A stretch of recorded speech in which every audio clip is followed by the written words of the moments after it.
So one of the concepts behind the house was really to say, how can you live in a pavilion and how can you make the pavilion livable?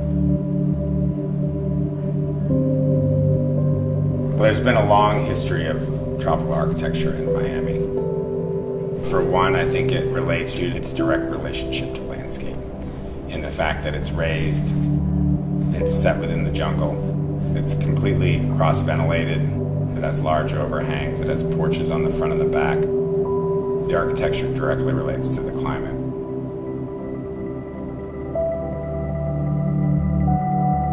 You know, we often like to turn to vernacular principles for direction, you know, going all the way back to archetypes, all the way to, say, the tropical modern buildings of the 50s and 60s, because a lot of these buildings have embedded environmental considerations in them.